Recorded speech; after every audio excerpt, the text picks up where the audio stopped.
आदाब, बहुत इस्तकबाल है प्राइम डिबेट में। मैं हूं आपके साथ अबू हुरैरा। आम इंतखाबात की मुहिम अब अपने शबाब पर है। इंतखाबी रैलियों से लेकर हिकमत अमली तक हर पार्टी और लीडर की नजर है।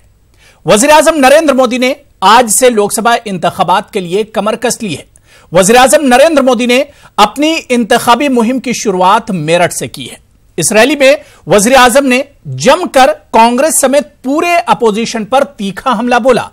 कांग्रेस सदर राहुल गांधी के न्याय स्कीम पर तंज कसते हुए मोदी ने कहा कि जो 50 सालों में गरीबों के अकाउंट्स नहीं खुलवा सके वो पैसे क्या डालेंगे। हम एसेट की बात करते हैं और वो तो थिएटर सेट की बात करते हैं। वजीर आजम ने अपनी पूरी तकरीर में कांग्रेस समेत पूरे अपोजिशन को निशाने पर लिया।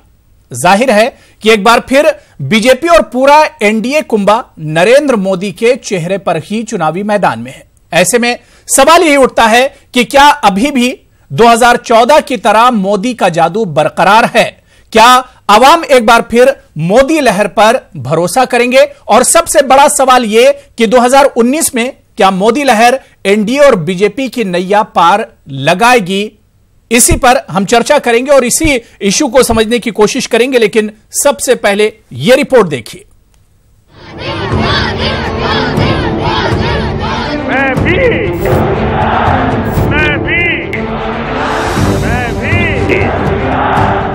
वजीर आजम नरेंद्र मोदी ने आम इंतखाबात की तशहीरी मुहिम का बाकायदा आगाज कर दिया है।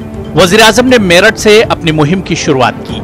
इस मौके पर उन्होंने कांग्रेस समेत पूरे अपोजिशन पर निशाना साधा।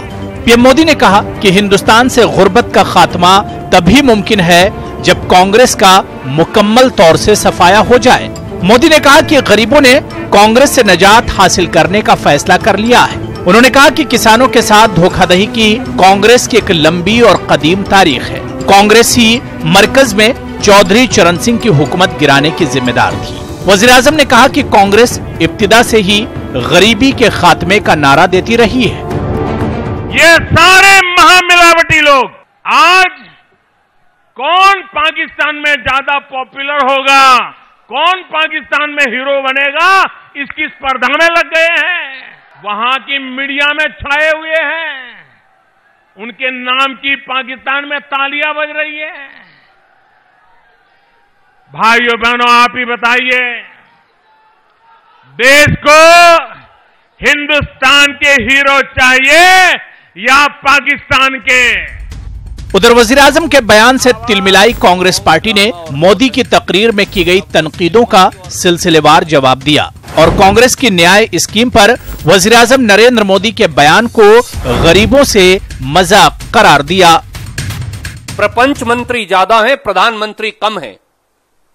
फ्लॉप फिल्म के एक्टर ज्यादा हैं, प्रधानमंत्री कम हैं। ड्रामा किंग ज्यादा हैं, प्रधानमंत्री कम हैं। क्या आप राजनीतिक दलों को अब आप इतना गिर जाएंगे? राजनीतिक मर्यादाओं में, राजनीतिक मर्यादाओं की कसौटी पे इतना गिर जाएंगे कि आप राजनीतिक दलों को शराब की शंका देंगे? जाहिर है कि एक बार फिर बीजेपी और पूरा एनडीए कुंभा नरेंद्र मोदी के चेहरे पर ही चुनावी मैदान में है। ऐसे में सवाल यही उठता है कि क्या अभी भी 2014 की तरह मोदी का जादू बरकरार है? क्या अवाम एक बार फिर मोदी लहर पर भरोसा करेंगे? और सबसे बड़ा सवाल ये कि 2019 में क्या मोदी लहर एनडीए और बीजेपी की नैया पार लगाएगी? Bureau report, news 18 Urdu.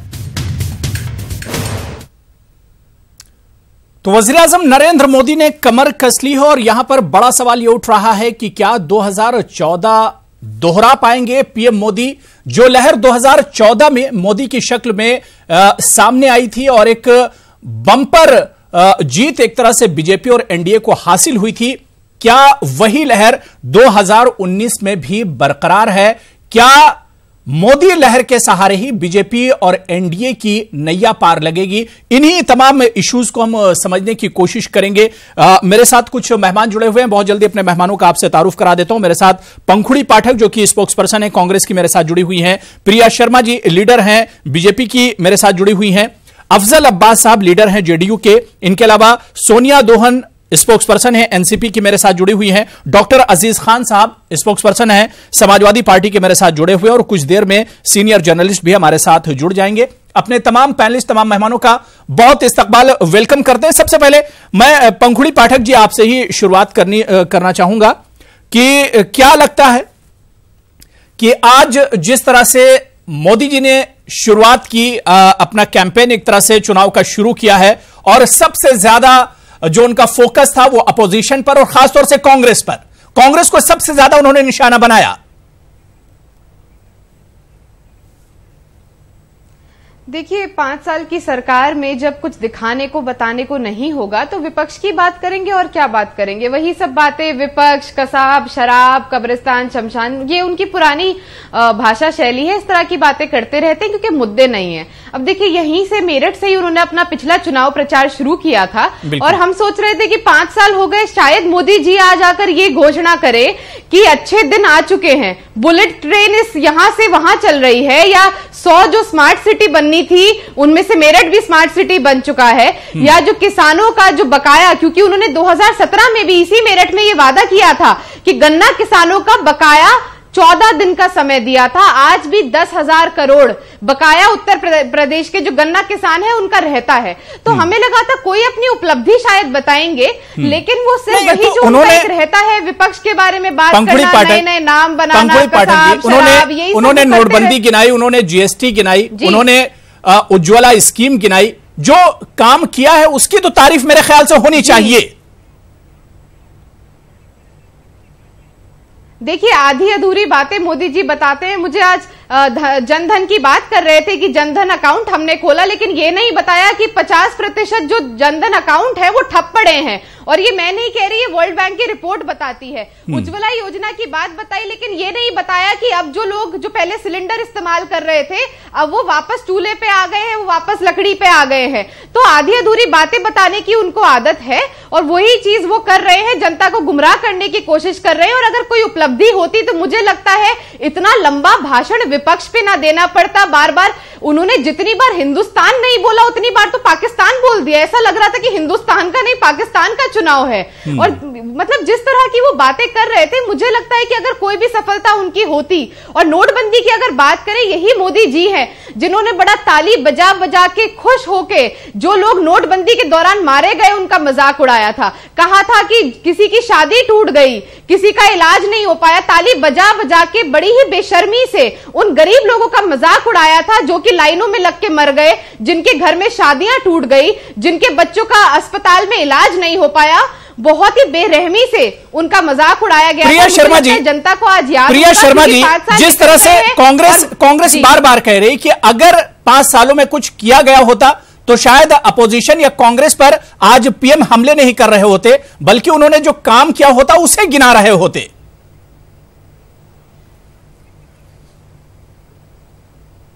Modi लहर लहर नहीं है, करप्ट फोर्सेस के लिए वो जहर है और उन पर बरपा कहर है। असल में वो बहुत बौखला गए हैं। आप देखिए, मुझे ज्यादा कुछ बोलने की जरूरत नहीं है, मैं बस एक साथ लिस्ट गिनाऊंगी। उनको बहुत दिक्कत हो रही थी कि जनधन अकाउंट, पता नहीं कहां से वो डेटा लेकर आती हैं कि 50% जो अकाउंट है वो ठप पड़े हैं, 80% अकाउंट चलायमान है, जो जमा पूंजी है उनमें 75,000 करोड़ रुपए से ज्यादा की जमा पूंजी आज के समय में 1 महीने पहले तक की रिपोर्ट है वो। दूसरी बात, उज्ज्वला योजना के तहत हमने 7 करोड़ गैस कनेक्शन बांटे हैं। उनको दिक्कत है कि ये 7 करोड़ बांट क्यों दिए गए। अब तक तो उनकी सरकार ने, जब उनकी 10 साल की सरकार थी, 10 साल 10 स्कैम वाली सरकार थी, तब उन्होंने वो सोचा नहीं। 7 करोड़ गैस कनेक्शन देने का अर्थ है कि एक एक घर में जितने लोग होते हैं उससे मल्टीप्लाई कीजिए। उसके बाद अब देखिए, हमने 1.5 करोड़ आवास योजना के तहत घर बना करके दिए हैं। उनके इंदिरा आवास योजना का क्या हुआ ये पूरी दुनिया को पता है। हमने डिफेंस के तहत चिनूक को हमने मेक इन इंडिया के तहत अपने घर में इंडिजिनसली डेवलप किया। ठीक है प्रिया शर्मा, ठीक है प्रिया शर्मा, ये आपकी हुजूरिया भी हो सकती है। बीजेपी ने पिछले 5 साल में सब कुछ किया, लेकिन प्रिया शर्मा 2014 के बीजेपी के मैनिफेस्टो में 393 वादे किए गए थे, 393 वादे किए गए थे। उस मैनिफेस्टो के कितने वादे पूरे किए सरकार ने? अबू जी मुझे जवाब तो देने दीजिए। आपने उनको इतना समय दिया है, उनकी जो बात आप बता रहे वही मेरा सवाल है प्रिया शर्मा। जो बात आप बता रहे वही मेरा सवाल है। मैं ये कह रहा हूं कि 2014 का बीजेपी का जो मैनिफेस्टो था, यूरिया में जो इतना घोटाला हो जाता है, यूरिया के अरे नहीं, आप दुनिया को जानने दीजिए ना कि कॉमनवेल्थ स्कैम के थ्रू उन्होंने दुनिया में जो भारत की भद्द पिटवाई, ये तो दुनिया जाने। 10 साल 10 बड़े स्कैम कर दिए। ये जितने भी पकड़े जा रहे हैं माल्या वगैरह, सबके तार इनकी पार्टी, इनके टाइम्स कार्यकाल से जुड़े हुए हैं। सारा इनका किया करा। माल्या को तो पार्लियामेंट आप लोग ले गए थे प्रिया शर्मा, आपने भगा दिया। माल्या को पार्लियामेंट प्रिया शर्मा, माल्या को पार्लियामेंट ले गया था। नहीं, ये नीरव भाई को और माल्या जी को और आपके ललित भाई और आपके मेहुल भाई को आपने इसीलिए भगाया, जितना है इसीलिए भगाया आपने उनको, क्योंकि उन्होंने स्कैम किया था। क्यों बचा रहे हैं मोदी जी, ये भी बता दीजिए। काला धन आया नहीं, लेकिन देश का धन चला गया बाहर। श्री जीजाजी हजारों करोड़ लेके, सबसे बड़ा बैंक स्कैम जो नीरव मोदी ने किया। आज इस बारे में बात कर रहा है। हमारे यहाँ ऐसे जीजाजी नहीं होते। नहीं, पूरा भारत जो आपने मेहुल भाई, ललित भाई, नीरव भाई को भगाया है, उनकी बात हो रही है, उनकी बात कर रहा है। आज भारत और आपसे सवाल कर रहा है कि कब वापस लेकर आएंगे पार्टी की जो आप काला धन लाने वाले थे। आपने तो सफेद धन जो जिन्होंने चुराया उनको आपने भगा दिया। आपके अध्यक्ष ने बौखलाहट तो आपकी है, वो आप अपने अच्छे धन नहीं बता पा रहे हैं। 2 करोड़ रोजगार नहीं बता पा रहे हैं। 2 करोड़ रोजगार जो आप नहीं बता पा रहे हैं, और जो लाखों रोजगार छिन गए, उनका जवाब नहीं दे पा रहे हैं। इसीलिए आप पाकिस्तान करते रहते हैं। चुनाव आप पाकिस्तान में लड़ रहे हैं कि भारत में लड़ रहे हैं, ये बता दीजिए।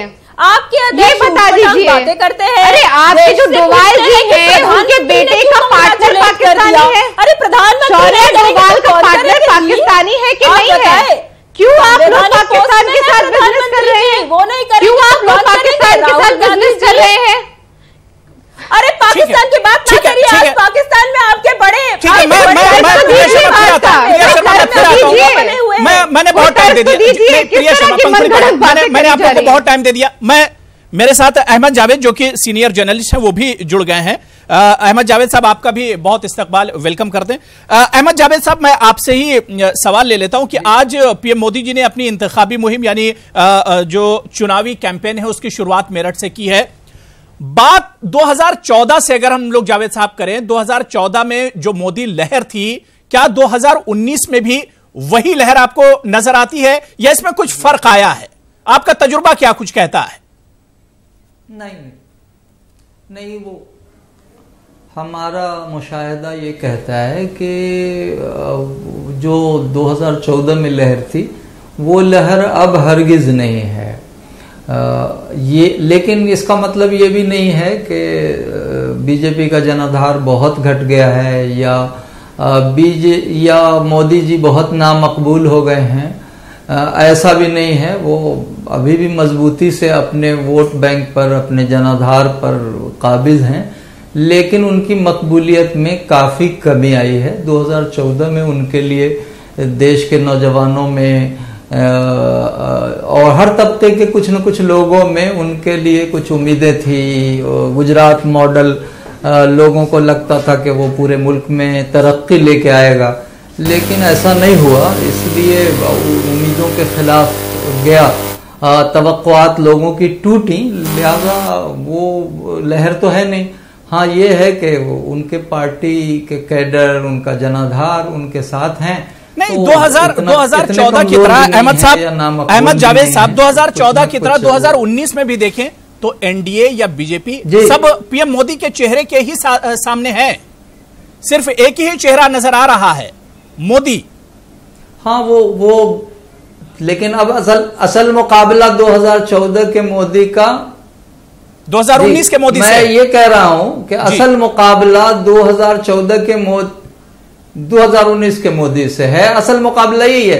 अपोजिशन उतनी मजबूती से वैसा कोई चेहरा लेके नहीं लड़ रही है, लिहाजा पब्लिक जो है वो दोनों मोदी के मुवाज़ने। डॉक्टर अजीज खान साहब, जो बात अहमद जावेद कह रहे हैं कि 2014 के नरेंद्र मोदी का मुकाबला 2019 के नरेंद्र मोदी से है, क्योंकि अपोजिशन में एक तो पहली बात वो इत्तेहाद नजर नहीं आ रहा है, और दूसरे की अपोजिशन की हालत खस्ता ही नजर आ रही है।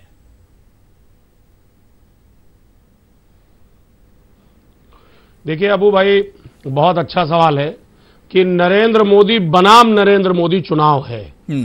2014 के मुकाबले आज के हालात क्या हैं, ये अभी आपने सवाल किया और मुझे लग रहा सवाल का जवाब आपको मिला, और मुझे ख्याल से पूरा देश और की जनता देख रही है इसको। मैं देख रहा हूं कि आज का जो स्पीच था माननीय मोदी जी का, मुझे उसमें अलग अलग कैरेक्टर नजर आ रहा था। मैं तो जैसे एक रंगमंच पे देखता नहीं कि लोग अलग अलग कैरेक्टर करते हैं, वो वही चीज मुझे दिख रहा था। मैं तो सिर्फ ये कहना चाहूंगा उनके लिए कि इतने चेहरे न बदल, थोड़ी सी शोहरत के लिए कहीं पहचान न खो जाए रफ्ता रफ्ता। हालात ये है अबू भाई, आज देखिए, आज उन्होंने एक शराब और शराब इसमें फर्क समझाने की कोशिश की। मैं बताना उनको यह चाहूंगा कि आज बीजेपी और माननीय मोदी जी जिस तरीके से शराब पे ज्ञान दे रहे थे, मैं कहूंगा ये वही बीजेपी है जो शराब पर टैक्स लगा करके गौ माता की सेवा करने की बात करती रही। बेहद दुखद है। आज हिंदुस्तान नशा मुक्त होना चाहता है, नशा। नरेंद्र मोदी और शाह नशा मुक्त होना चाहता है। मैं बताना चाहूंगा अबू भाई, देश को जब हिसाब देने का वक्त आया, आज देश हिसाब मांग रहा है, तो ऐसे में बीजेपी और माननीय मोदी जी लोकसभा का चुनाव हिंदुस्तान से लड़ने के बजाय वो पाकिस्तान से लड़ने की कोशिश कर रहे हैं, पाकिस्तान के पिच से लड़ने की कोशिश कर रहे हैं। आज जब ये देश हिसाब ये मांग रहा है, मैंने उनके स्पीच में बहुत अलग अलग चीजें देखी हैं, अलग अलग कला देखी, विधा देखी। मैंने देखा कि आज उन्होंने चौधरी चरण सिंह का बड़ा सम्मान किया, आदरणीय चौधरी चरण सिंह जी का। मैं जानना चाहता हूं कि वही माननीय मोदी जी हैं कि आदरणीय चौधरी चरण सिंह का जो मकान था, जो बंगला था दिल्ली में, जब उनके साहबजादे चौधरी अजीत सिंह साहब ने कहा कि इसको संग्रहालय बना दिया जाए, तो साहब उस बंगले तक को उन्होंने हथिया लिया, बंगले तक को नहीं दिया। आज प्रेम देखिए कैसे मेरठ में दिखा रहे थे, ये नाटक देखिए, नाटक। मैं कह रहा हूं किसानों के बारे में नाटक। आज उन्होंने खुद ही एहसास किया साहब गन्ने का भुगतान नहीं किया। ये वही माननीय मोदी जी और योगी जी हैं जिन्होंने कहा था 14 दिन में गन्ने का भुगतान मैं करूंगा। आज खुद एडमिट किया उन्होंने कि 10,000 करोड़ के ऊपर तो खाली उत्तर प्रदेश में गन्ने का बकाया है। बात समझिए इस बात को। कहने का मकसद हमारा यह है कि जो भी कुछ वायदे इन्होंने किए थे 2014 में, जिस तरीके का आपका टैगलाइन है, चाहे वो स्मार्ट सिटी की बात आए 100, देश की जनता जानना चाहती है। कहा था 80 लाख करोड़ रुपए, 80 लाख करोड़ रुपए काला धन 100 दिन में ला देंगे। कहां गया? देश की जनता जानना चाहती है। मैं पूछना चाहता हूं अगर वाकई में नोटबंदी और जीएसटी, डॉक्टर अजीज खान, एक के बाद एक सर्जिकल स्ट्राइक इस सरकार ने कम से कम दिए हैं। सीना हमारा फख्र से फूल जाता है कि कई सर्जिकल स्ट्राइक कम से कम इस सरकार ने दिए हैं, उसकी भी तो तारीफ कीजिए। जो सर्जिकल स्ट्राइक, मैं वही बात करना चाह रहा था। सर्जिकल स्ट्राइक कल भी किया था। नहीं, डॉक्टर अजीज साहब, मेरे ख्याल से सिर्फ कमियां ही मत गिनिए। अगर कुछ अच्छा किया इस सरकार ने तो अच्छाइयां भी गिनाइए। तो मैं उसी बारे में तो चर्चा करना चाह रहा था अबू भाई। जी। कल हम थोड़ा सा अच्छाई बता दें कि कल डीआरडीओ ने जिस तरीके से परीक्षण किया, शक्ति परीक्षण, उसका क्रेडिट लेने के लिए माननीय मोदी जी ने पूरे देश में हवा खड़ा कर दिया। देश के लोग मीडिया से चिपक गए, टीवी से चिपक गए। लोगों को लगा अचानक पता नहीं क्या कुछ होने जा रहा है, और खोदा पहाड़ निकला अंतरिक्ष। ये अभी तक तो हिंदुस्तान यानी जमीन पर लड़ाई लड़ रहे थे, अब वो अंतरिक्ष से लड़ाई लड़ेंगे, अंतरिक्ष के चौकीदार होंगे। मैं प्रिया शर्मा रहा हूं जी। अरे मेरी बात सुनिए आप, अंतरिक्ष के चौकीदार सुनिए, अंतरिक्ष के चौकीदार सुनिए। क्या थे? आज अफसोस हो रहा है कि जब जमीन पर आपकी लोकप्रियता खत्म हो गई तो आप हवा में चुनाव लड़ने जा रहे हैं, हवा में चुनाव लड़ने जा रहे हैं। भाई नेहा जी बात सुनिए, आप बोल रही थी तो मैं नहीं बोल रहा था, बात सुनिए आप, यहाँ से नहीं जाएगा, गंभीरता से बात सुनिए। जो बोला जा रहा है ये नाटक नहीं चल पाएगा, नाटक नहीं चलेगा, नाटक नहीं। सुनिए मेरी बात, नाटक नहीं चल पाएगा। देश की जनता हिसाब मांगना चाहती है, देश की जनता जवाब चाह रही है किसान अपना हिसाब मांग रहा है। आपने कहा था गन्ने का समर्थन मूल्य देंगे, क्या हुआ? के साथ साझा किए उन्होंने अपने गन्ने का समर्थन मूल्य क्या हुआ? वर्ड्स में देश के साथ सब कुछ साझा किया है, कहीं कर भी हाइप क्रिएट किया, कल देश में हाइप क्रिएट किया, देश में सेंसेशन पैदा कर दिया कि बीजेपी क्यों सेंसेशन पैदा किया? आचार संहिता का उल्लंघन किया, आचार संहिता का उल्लंघन किया। क्या किसी देश पे हमला किया था क्या? ये सर्जिकल स्ट्राइक था क्या? ठीक है, किसी देश पे हमला था क्या? डॉक्टर अजीज खान, डॉक्टर अजीज खान, प्रिय शर्मा, किसी देश पर हमला नहीं था। डॉक्टर अजीज, ये पूरा मामला इलेक्शन कमीशन के पास है, ये पूरा मामला इलेक्शन कमीशन के पास है। इलेक्शन कमीशन ने कमेटी सेटअप कर दी है, उसकी रिपोर्ट आएगी। की खिलाफवर्जी हुई या नहीं हुई, इसकी रिपोर्ट आएगी। मैं देश को कब तक धोखा देंगे? अफजल अब्बास आपके पास जाना चाहूंगा। बात पूरी हो गई। प्रिय शर्मा, मैं अफजल अब्बास साहब के पास जाना चाहूंगा। अफजल अब्बास साहब, क्योंकि 2019 में जेडीयू एनडीए का हिस्सा है, 2014 में आप लोग एनडीए का शायद हिस्सा नहीं थे, क्या वाकई में एनडीए में अगर देखा जाए तो खासतौर से आप लोगों क्या, अगर हम बिहार की बात करते हैं तो बिहार में एक ये हमेशा से अफजल अब्बास साहब लड़ाई रही कि बड़ा चेहरा कौन है। अगर बिहार तक हम बात करें कि नीतीश कुमार बड़ा चेहरा है या मोदी बड़ा चेहरा है, लेकिन क्या ऐसा लगता है अफजल अब्बास साहब कि इस बार भी 2014 की तरह 2019 में भी पूरा एनडीए और बीजेपी मोदी के नाम पर ही चुनाव लड़ रहा है, मोदी के नाम पर ही मैदान में है? अगर मुझे कोई इंटरप्ट ना करे, बस सिर्फ 1 मिनट टाइम लूंगा। अब हुर्रा साहब, सिर्फ 1 मिनट में अपनी बात खत्म कर लूंगा। जी, बिहार का 2014 का चुनाव हम अलग लड़े, पार्लियामेंट का। आपको थोड़ा सा डेटा की जरूरत पड़ेगी, याद रखिए 17% हम वोट लेके आए थे।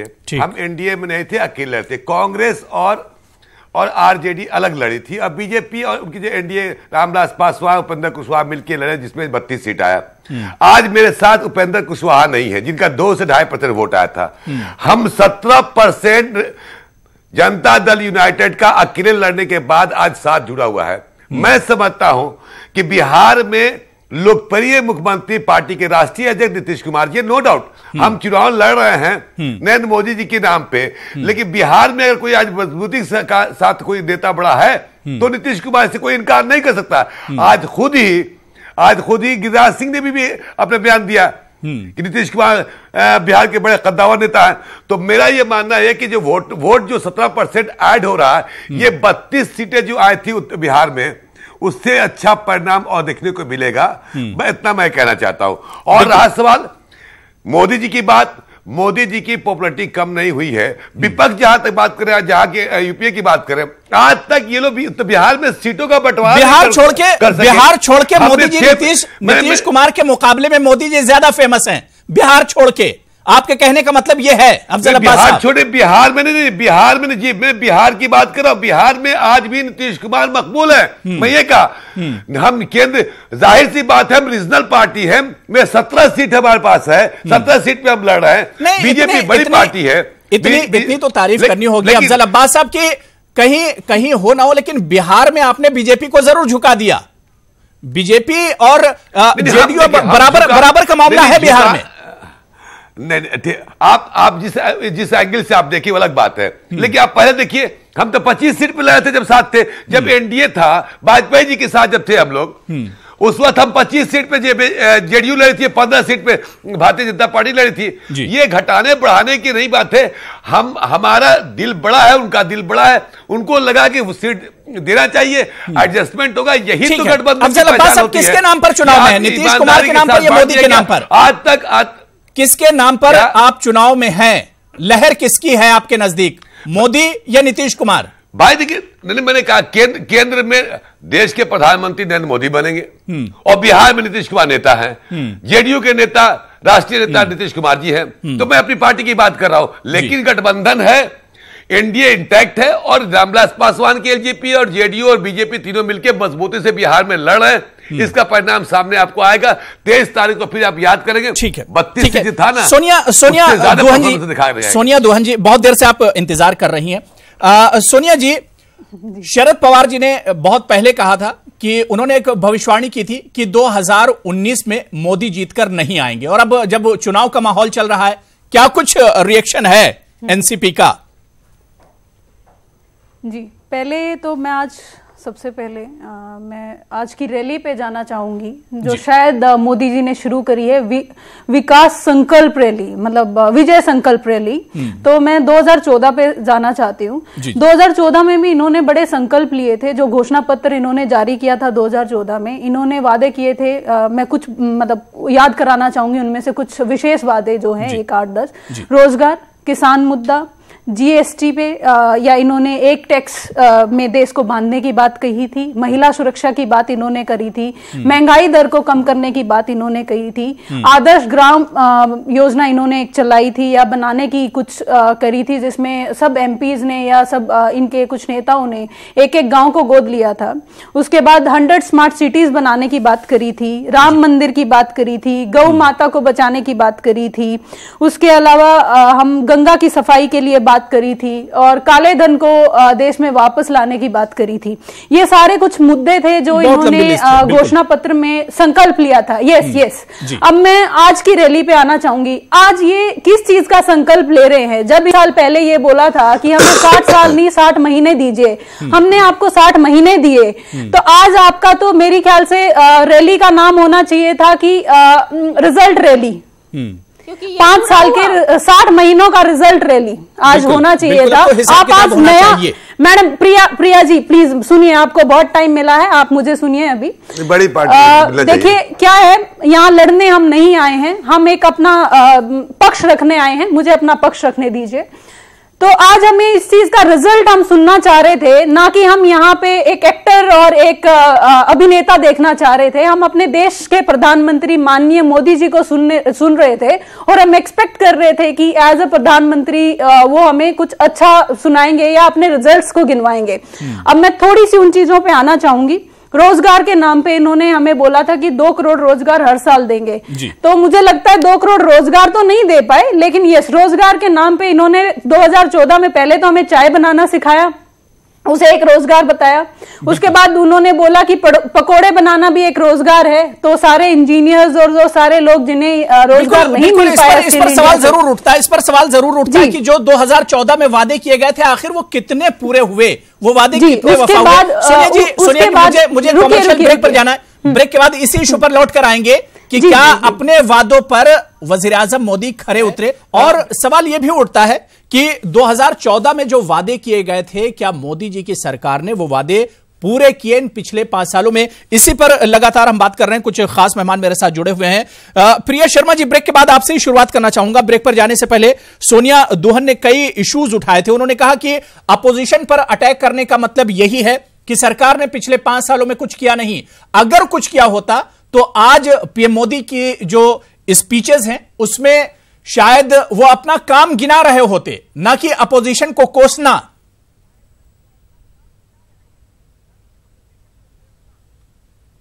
देखिए, पीएम जो है वो अपना काम गिनाए, उससे ज्यादा वो जो लोग हैं, जो हमारे देश की जो जनता है, वही वोट करेगी और वही डिसाइड करेगी, क्योंकि उन तक सब कुछ सुविधाएं पहुंच चुकी हैं। उन्होंने बहुत सारी चीजें गिनाई कि उसका क्या हुआ। तो मैं एक एक चीज करके गिना देना चाहती हूँ। सबसे पहले शुरुआत करूंगी कि देश में जो फर्जीवाड़ा चल रहा था, 8 करोड़ के करीब राशन कार्ड जो फर्जी थे वो हमने वीड आउट किए, क्योंकि हमने आधार को बड़े अच्छे तरीके से लागू किया और जन जन तक वो पहुंचाया।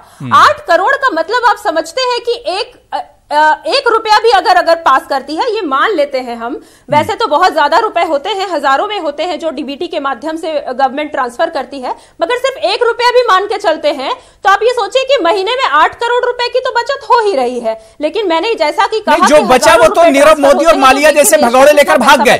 जो बचाया था आप लोगों ने, जो इतनी कोशिश सरकार ने की थी, वो तो मालिया और नीरव मोदी लेकर भाग गए। अबू जी, अगर आप ये एलिगेशन लगा रहे हैं तो उसका क्या करेंगे आप ये बताइए कि जो कवायद शुरू हो चुकी है उनको खींच कर घसीट कर वापस देश लेकर आने की। पिछले बार लॉ पास किया गया था भगौड़ा कानून को लेकर के कि उनको भगौड़ा घोषित किया जाए। ये किसकी सरकार में हुआ, हमारी हुआ कि कांग्रेस की सरकार में हुआ था, आप ये बताइए ना। नहीं तो आपकी सरकार से लेकर भागे तो जिम्मेदारी तो आप पर ही बनती है प्रिया शर्मा। क्या बताएंगे कि कितनी साफ हुई गंगा? जिम्मेदारी तो इसी सरकार की बनती है। जिस सरकार को लूट कर गए वही सरकार लेकर आएगी। जी से मिलकर भागे थे, बिल्कुल। तो आशीर्वाद भी लिया था, भागने से पहले मोदी जी का भी आशीर्वाद लिया था। खुशी खुशी बड़ी खुशी हो रही है कि आपकी मेरी हम सबकी सरकार ने इतना जबरदस्त कार्य किया है कि हमें कोई दिक्कत ही नहीं होती जवाब देने के लिए। वो आंकड़े ही आंकड़े हैं हमारे पास तो। और आप ये बताइए कि इन्होंने आज तक ये नहीं सोचा कि चूल्हा फूकती हुई औरत को कोई सुविधा दी जा सके, वो हमने सोचा है। उनको ये नहीं समझ में आया कि अगर प्रिया जी इस बात पे मैं आपको आंसर करना चाहूंगी। सबसे पहले 1.5 गुना एमएसपी की बात की है। आप ये बताइए, नहीं सुनिए, हाँ जी एक बात मैं बताती हूँ। मेट्रो अर्बन सिटीज में जो मेट्रो है, कांग्रेस के कार्यकाल में ये कहा गया कि 2 मिलियन से ज्यादा का पॉपुलेशन होगा तो हम वहां पर मेट्रो लेकर के आएंगे। हमने कहा जी नहीं, अच्छा जी 1 मिलियन पॉपुलेशन के अबव हो गया तो हम मेट्रो लेकर के आएंगे। आप ये बताइए, ये बड़ी बात नहीं है। उन्होंने ये मेट्रो लेकर आए जरा ये भी बता दीजिए। मैडम मेट्रो कांग्रेस के टाइम से ही शुरू हो चुकी थी और आई थिंक बहुत छोटी सिटीज तक कांग्रेस ने ही पहुंचाया। आपने उसमें कुछ नया नहीं किया है। आई थिंक एक करके इस चीज का आंसर हो।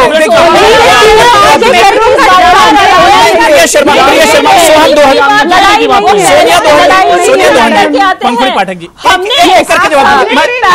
मैं इस बात पे आंसर करना चाहूंगी। मैं सोनिया जी आपके पास आऊंगा, लेकिन मैं चाह रहा हूँ प्रिया शर्मा सुन लीजिए। प्रिया शर्मा हमें भी हमारे पास सुन लीजिए इस चीज के। प्रिया शर्मा सुन लीजिए।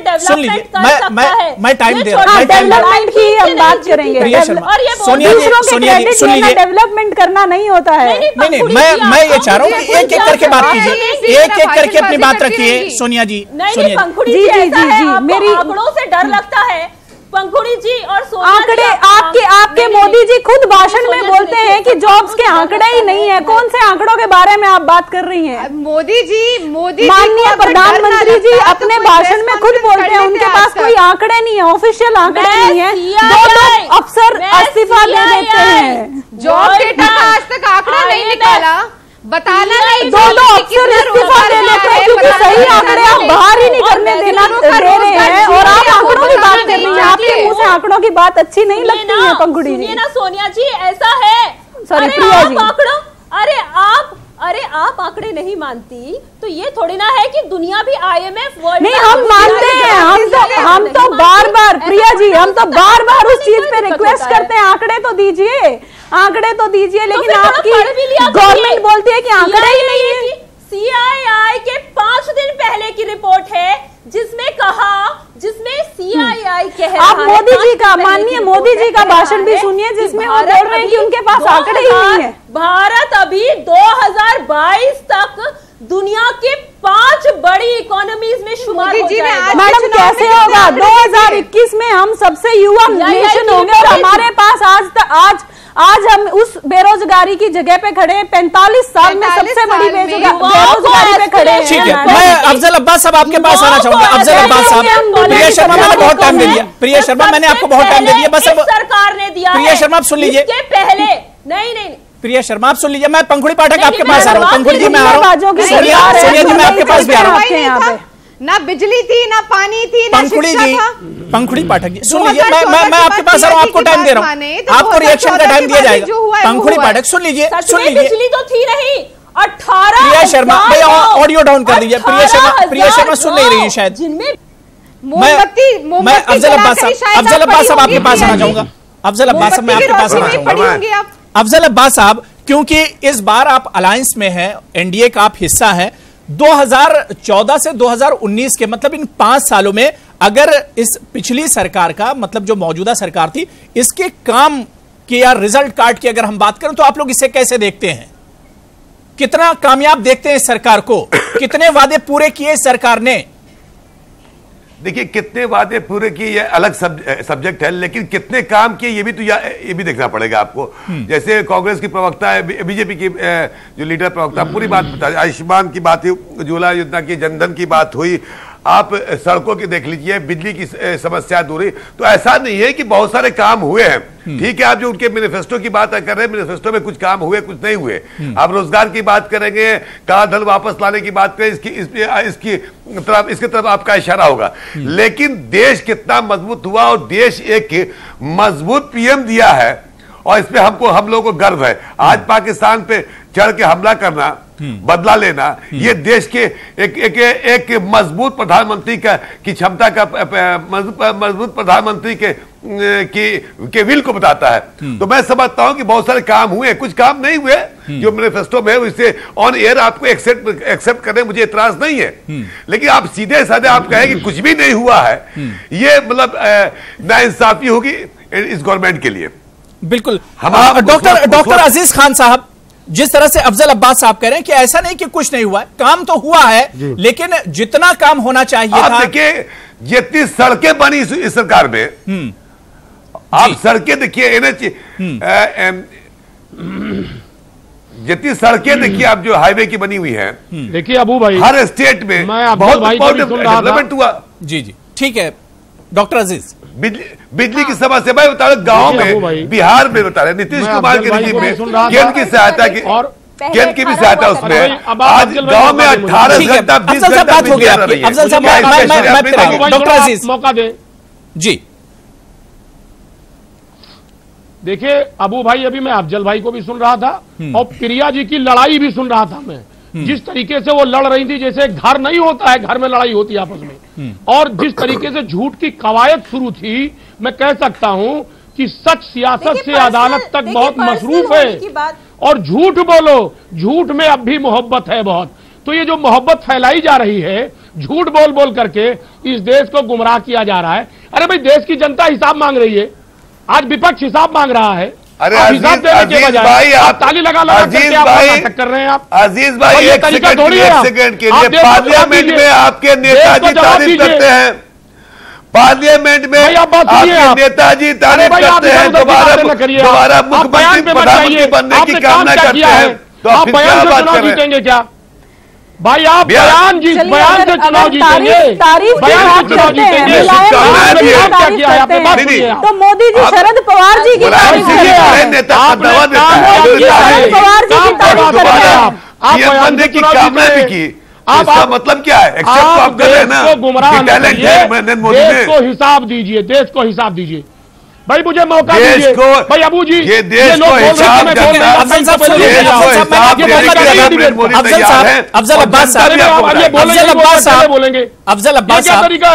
अफजल अब्बास साहब, मैं चाहूंगा डॉक्टर अजीज आपके सवाल का जवाब भी दे दें, और बड़ी वाजिब सवाल आपने उठाया कि भाई समाजवादी पार्टी के लीडर ने ही एक तरह से तारीफ की है पीएम मोदी की, तो यह सवाल तो बनता है अजीज साहब, बात पूरी कर लीजिए। चलिए अबू साहब, मैंने बिल्कुल ठीक कह रहे हैं। देखिए, माननीय मुलायम सिंह यादव जी ने 2014 में माननीय मनमोहन सिंह को भी आशीर्वाद दिया था, और आप देखिए आशीर्वाद का क्या हुआ। वही आशीर्वाद माननीय मोदी जी को भी दे दिया है। वो तो आप छोड़िए, आशीर्वाद पे बहुत ना जाइए, आशीर्वाद अब देश की जनता देने वाली नहीं है, वो जो देना था वो हो गया। इस देश को बहुत गुमराह कर चुके हैं, ख्वाब दिखाया, सपने दिखाए। अब आप इस बात को बताइए, आज जो हालात है देश के, उस पर हिसाब दें। हिसाब ये दे कि आज बेरोजगारी दर की क्या पोजीशन है, कृषि विकास दर कहां पे लाके आपने खड़ा कर दिया है। आज तमाम समस्याएं हैं। आपने नोटबंदी किया, 3.5 लाख करोड़ रुपया इस देश की इकोनॉमी चौपट हो गई। 8 करोड़ नौकरियां मजदूर सेक्टर की खत्म हो गई। तमाम छोटे मोटे उद्योग धंधे खत्म हो गए। अगर वाकई में नोटबंदी बहुत अच्छा था, जीएसटी बहुत अच्छी थी, तो उस मुद्दे को आगे करके आप चुनाव क्यों नहीं लड़ रहे हैं? आप चुनाव उस मुद्दे के आधार पे क्यों नहीं लड़ रहे? आप पाकिस्तान, अफगानिस्तान, सऊदीया से चुनाव क्यों लड़ रहे हैं? आप जमीन पर चुनाव नहीं लड़ रहे, अब आप हवाई चुनाव लड़ रहे हैं, अंतरिक्ष से चुनाव लड़ रहे हैं। अरे भाई, देश को गुमराह मत करिए, देश की जनता हिसाब मांग रही है, हिसाब दीजिए, क्योंकि अब बहुत बरगला चुके हैं आप। बहुत मैं प्रिया शर्मा से आपका रिएक्शन ले ले रहा हूं, मैं पंखुड़ी बैठक को संभाल रहा हूं, सोनिया जी आपके पास जा रहा हूं। ठीक है प्रिया शर्मा, जो बात डॉक्टर अजीज कह रहे हैं कि आज अवाम हिसाब मांग रही, पब्लिक आज 5 साल का हिसाब मांग रही है और आप लोगों के पास वक्त है, जो काम किया है अब पब्लिक रैलियों में जाइए और अपने काम को बताइए।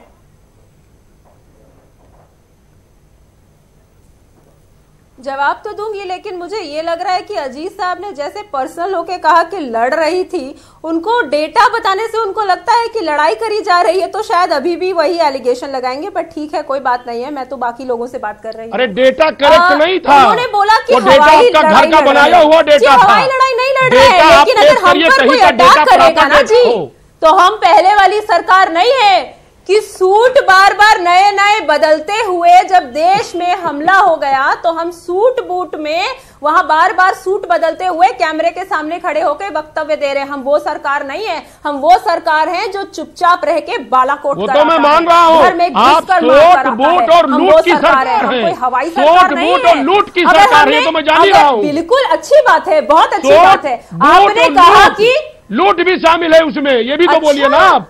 दुश्मन को जवाब देना लूट हो गई, दुश्मन को जवाब देना लूट होती है जी। ये भी सुन ले जनता आपसे प्लीज, आपके मुंह से, और आप जिसके स्पोक्स पर्सन है जिस पार्टी के, वो भी समझ में आ जाए कि आप किस हवाले से बोल रहे हैं। ये दूसरी बात, उन्होंने कहा कि जमीनी स्तर पर कुछ नहीं हुआ है। जी जमीनी स्तर पर बहुत हुआ है। हमने देश के युवाओं को, किसी ने आज तक नहीं सोचा था कि उनको थोड़ी सी अगर फाइनेंशियल मदद भी दे दी जाए तो वो बहुत कुछ कर सकते हैं। मुद्रा लोन के तहत हमने 3.5 करोड़ नए एंटरप्रेन्योर्स को मदद पहुंचाई है, जिसमें से कि 70% जो है वो महिलाएं हैं। आज तक किसी सरकार ने पहले तो ये सोचा नहीं था। इस सरकार ने जितने कार्य महिलाओं पे अपराध बढ़ गया, मजदूर के लिए, अपराध बढ़ गया, युवाओं के लिए, महिलाओं की सुरक्षा तो आप कर नहीं पा रही। महिलाओं पर क्या अपराध बढ़ गया? पहले निर्भया नहीं होता था, पहले निर्भया कांड नहीं होता था। महिलाओं पर पहली बार इस सरकार ने कहा, अरे 12 साल से कम उम्र की बच्ची के खिलाफ 78,000 अपराध हुए हैं 3 महीने के अंदर। 2018 में 78,000 अपराध महिलाओं के हुए हैं। महिला विरोधी सरकार है, दलित विरोधी सरकार है, गुजरात विरोधी सरकार है, करवाती है अपराध, सरकार का कार्य है अपराधी को सजा देना, और ये सरकार महिला विरोधी है। ठीक है, मैं पंकज पाठक आपके पास आऊंगा। ठीक है, प्रिया शर्मा, मैंने टाइम आपको ज्यादा दे दिया। भूल गई प्रिया शर्मा, मैं पंकज पाठक, भूल गई, पंकज पाठक को ऑडियो दीजिए, बाकी डाउन कर दीजिए, टाइम कम है। पंखुड़ी जी, अगर 2014 का मैनिफेस्टो हम देखते हैं तो महिलाओं के 20 इश्यूज थे जो उस मैनिफेस्टो में शामिल किए गए थे बीजेपी और एनडीए के, लेकिन सिर्फ 11 से 12 वादे ही पूरे किए गए। और दावे करती है यह सरकार कि महिलाओं के जो भी मसले थे, जो भी इश्यूज थे, सब हल कर दिए गए। देखिए, ये तो झूठ बोलने की आदत इस सरकार की रही है, और इनके आंकड़े भी पता नहीं कहां से ये लाते हैं, क्योंकि सरकार तो आंकड़े जारी करती नहीं है अब। लेकिन जहां तक महिलाओं की बात है, अगर मैं उत्तर प्रदेश की बात करूं, योगी सरकार के पहले साल में ही, और जो कि डेटा सरकारी डेटा के हिसाब से बहुत गुना महिलाओं के खिलाफ जो अपराध है वो बढ़ गया था। अभी जो भाजपा की हमारी साथी है कह रही थी कि फांसी पे टंगाएंगे, ये करेंगे, वो करेंगे। अरे इनके खुद के विधायक एक महिला का बलात्कार कर देते हैं, उसके पिता की हत्या कर देते हैं जेल के अंदर, इन्हीं की पुलिस के साथ मिलके, लेकिन उनको पूरा संरक्षण मिलता है। इनके कितने आप पता करिए कि ऐसे नेता है, कितने सांसद हैं, सबसे ज्यादा महिलाओं के साथ जिन्होंने अत्याचार किया है वो इनके सांसद हैं। तो महिलाओं की सुरक्षा के प्रति इनकी क्या सोच है वो हम जानते हैं। और अगर महिलाओं के लिए इतना ही इनका कोई भी इनका विजन होता, मुझे लगता है कि जो महिलाओं का जो रिजर्वेशन बिल है उसमें भी ये साथ देते, लेकिन ये चाहते ही नहीं है, क्योंकि भाजपा की जो सोच रही है हमेशा से महिला विरोधी सोच रही है, एक पुरुष प्रधान इन लोगों की सोच रही है। तो ये चाहते नहीं कि पार्लियामेंट में भी महिलाएं जाएं, महिलाएं अपनी बात रख सके, और महिलाएं इनको बस वही पसंद आती हैं, 2-4 जो इनके पार्टी की तारीफ करते रहे। स्मृति जी को राज्यसभा इन्होंने महिलाओं के लिए तो बहुत बड़ा इशू उठाया। इन्होंने मुस्लिम महिलाओं के लिए 3 तलाक जैसा इशू उठाया, जो न तो इनके मैनिफेस्टो में था, न इनके एजेंडे में था। देखिए, सुना था तो जो ये मुस्लिम लड़के हैं, गलती तो हो जाती है। समाजवादी पार्टी की एक महिला से भी समाजवादी पार्टी के सारे लोग तो बलात्कारी होते हैं। महिलाओं ने खुद इनके कानून, प्रिया शर्मा, देखिए मैंने आपको बहुत टाइम दे दिया, मैंने आपको टाइम दे, थोड़ा सा सुन लीजिए। 30 सेकंड में आपको और दे रहा हूं, फिर सोनिया जी मैं आपके पास आ रहा हूं। इनका विरोध किया है जी, जी जी, देखिए मुसलमान महिलाओं ने खुद इनका जो इन्होंने कानून जिस तरह से ये लाए हैं जिसमें कि सिर्फ मुसलमान समाज को उत्पीड़ित करने की कोशिश की जा रही है, उसका मुसलमान महिला जो खुद ये लड़ाई लड़ रही थी उन लोगों ने भी विरोध किया है। आप भाजपा हमें ये भी बता दे कि जो लोग अपनी बीवियों को छोड़ के भाग जाते हैं हिंदू समाज के, उनके लिए भी कोई कानून है क्या? क्योंकि आजकल बड़े इस तरह के एग्जाम्पल आ रहे हैं हम लोगों के सामने जहां बड़े बड़े लोग अपनी बीवियों को छोड़ के भाग गए, ना उनके बारे में कोई चर्चा करी, ना उनके बारे में बताया, तो उनके लिए भी कानून होना चाहिए। क्योंकि हमारी जो हिंदू बहनें हैं उनका डाइवोर्स का रेट ज्यादा है, वो ज्यादा उत्पीड़ित हैं और उनके लिए किसी तरह का कोई कानून है नहीं उनकी मदद करने के लिए। ठीक है सोनिया जी, तो सोनिया जी आज की रैली, क्योंकि पीएम मोदी ने आज एक तरह से अपना चुनावी कैंपेन शुरू किया है और उसमें सीधे सीधे उन्होंने अपोजिशन को एक तरह से वार्निंग दी, अपोजिशन को उन्होंने एक तरह से चैलेंज दिया और उन्होंने कहा कि अब की सबका हिसाब बराबर होगा। हम इक्वालिटी की ही तो लड़ाई लड़ रहे हैं पंखुड़ी जी। सोनिया जी, प्रिया जी अभी प्रिया जी को बोलने प्रिया जी थोड़ा सुन लीजिए जी। हाँ, आपका क्वेश्चन क्या था, दोबारा रिपीट कीजिए। मैं ये कह रहा था कि आज पीएम मोदी ने अपनी मेरठ की स्पीच में उन्होंने कहा कि इस बार सबका बराबर हिसाब होगा। अपोजिशन को उन्होंने एक तरह से वार्निंग दे दी। आप मुझे ये बताइए 2014 में भी ये सबका हिसाब करने के लिए आए थे, तो अभी तो ये खुद का ही हिसाब कर ले वही बहुत है।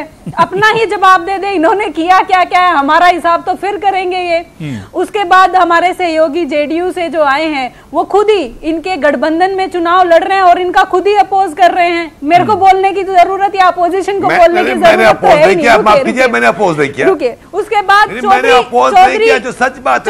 चरण सिंह के बारे में की तारीफ करी माननीय मोदी सिंह जी ने।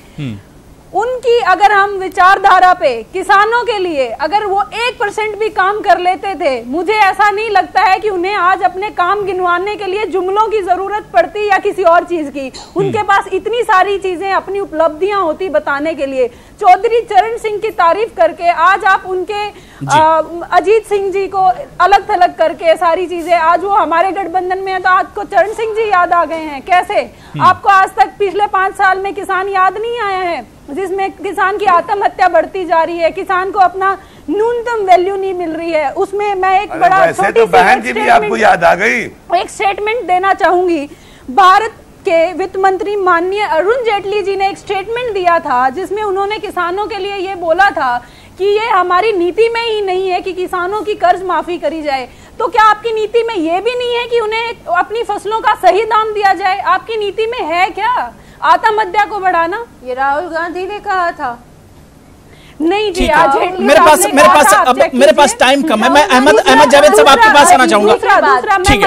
ठीक है प्रिय शर्मा, अब रिएक्शन का टाइम नहीं। मैं अहमद जावेद साहब आपके पास आना चाहूंगा कि आज की रैली में जिस तरह से अपोजिशन को और खासतौर से कांग्रेस को पीएम मोदी ने घेरा, क्या वाकई में अहमद जावेद साहब अगर इस सरकार ने काम किया होता तो अब वक्त है कि अवाम के सामने जाते और अपनी हुसूलियाबियां जो इन्होंने काम किया है कम से कम वो बताया जाता, न कि अपोजिशन पर इस तरह के इल्जामात लगाए जाते, अपोजिशन पर हमला किया जाता, अपोजिशन को घेरा जाता।